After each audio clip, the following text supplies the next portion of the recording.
Burritos sind nicht umsonst weltweit bekannt. Willst du aber wissen, wie sie in Mexiko zubereitet werden? Dann gib etwas Schweineschmalz auf eine Pfanne und brate 200 Gramm Met darin an. Spinnst du? Mexikanische Burritos mit Met? Okay, lass mich erklären.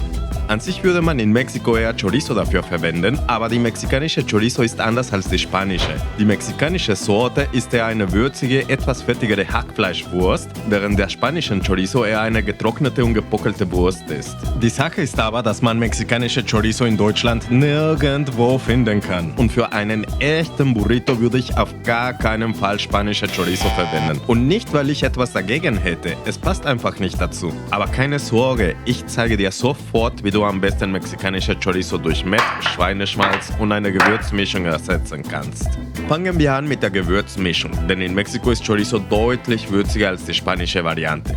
Für die Mischung gib Folgendes in eine Schüssel: Chilipulver nach Geschmack. Zu dieser Menge nehme ich einen Esslöffel Paprikapulver, einen Teelöffel Oregano, halben Teelöffel Kreuzkümmel, halben Teelöffel getrockneter Knoblauch sowie einen halben Teelöffel gemahlene Koriandersamen.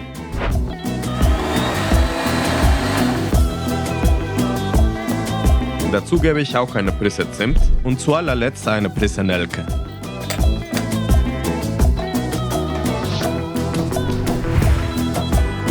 Wenn du soweit bist, kannst du einen Esslöffel abverlässig zu dem Met dazugeben und eine mega geile Gewürzmischung gut einmassieren. Jetzt macht alles Sinn, oder? Also, während eine halbe gewürfelte Zwiebel in Schweineschmalz vor sich hin brötzelt, kannst du 200 Gramm von unserem Met-Chorizo-Ersatz dazugeben. Sobald das Fleisch gar ist, gebe ich 2 Dosen schwarze Bohnen mit etwas Flüssigkeit dazu. Normalerweise würde man die Bohnen selber kochen und danach dazugeben, aber was kann ich sagen? Ich bin faul. Spaß beiseite. Manchmal habe ich echt wenig Zeit und deswegen habe ich es mir leicht mit Dosenbohnen gemacht. Jetzt kommt etwas, was ich bei diesen Bohnen liebe. Die geräucherte Note einer Chipotle ergänzt den Geschmack dieser Bohnen hervorragend. Wenn du aber nicht so scharf essen kannst, kannst du stattdessen ein paar Esslöffel aus der Chipotle-Marinade hinzufügen. Oder wenn du es überhaupt nicht magst, scharf zu essen, kannst du diesen Geschmack mit ein paar Tropfen Liquid Smoke ersetzen. Anschließend kannst du die Bohnen nochmal mit Salz abschmecken und per Hand stampfen. Oder wenn du wie ich faul bist, einfach mit dem Stab polieren und weiter bei niedriger Hitze auf der Pfanne lassen, bis eine dickflüssige Püree oder mousseartige Konsistenz entsteht. Das hier ist einfach der Hammer. Traditionell stammen Burritos aus dem Norden Mexikos und die nördliche mexikanische Küche ist sehr stark vom Rindfleisch geprägt.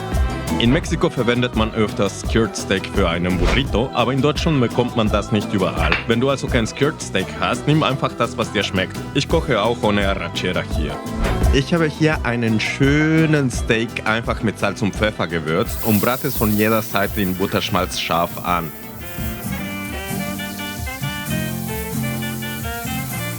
Nachdem beide Seiten eine hübsche Kruste angebraten bekommen haben, drehe ich die Hitze auf mittlere Stufe runter und gebe dazu reichlich Butter sowie ein paar Knoblauchzehen, die ich im Voraus gequetscht habe.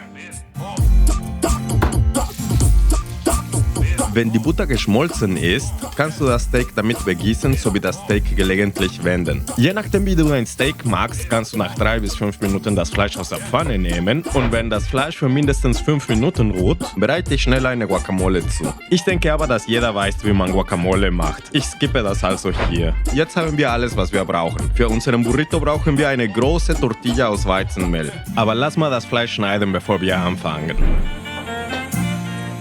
Schau dir das mal an. Mir läuft einfach das Wasser im Munde zusammen. Und hier würde ich dir einen Profi-Tipp geben. Wenn du die Tortilla-Ränder mit einem kleinen bisschen Butter schmierst, kannst du nachher die Burrito bombenfest zuschließen. Nun schmieren wir reichlich von unserem leckeren Bohnenmus in der Mitte der Tortilla.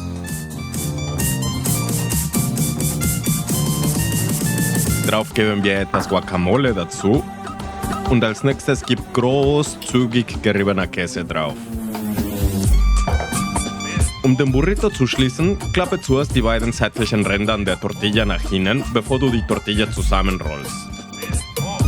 Dabei kannst du die Tortilla mit dem kleinen und Ringfinger zusammendrücken, damit der Burrito dichter gepackt ist. Jetzt kommt der Burrito mit dem freien Tortillarand nach unten auf der auf mittelstarke Hitze vorgeheizte Pfanne. Alle Seiten müssen einfach jetzt schön goldbraun angebraten werden. Und wegen dem Butter bleibt der Burrito auf jeden Fall zu. Jetzt sag mir ehrlich, hast du in Europa so einen geilen Burrito jemals gegessen? So ein leckerer Burrito wäre aber natürlich ohne eine mexikanische Salsa nicht fertig. Ich empfehle dir hier eine Salsa aus Chipotle, einfach weil sie das Bohnenmus-Aroma unglaublich ergänzt. Wenn du also noch schauen möchtest, wie man Guacamole, Weizentortillas oder Salsa selber macht, dann schau dir die Playlist auf der linken Seite an, da gibt es nicht nur diese Sachen, sondern viele leckere weitere Rezepte.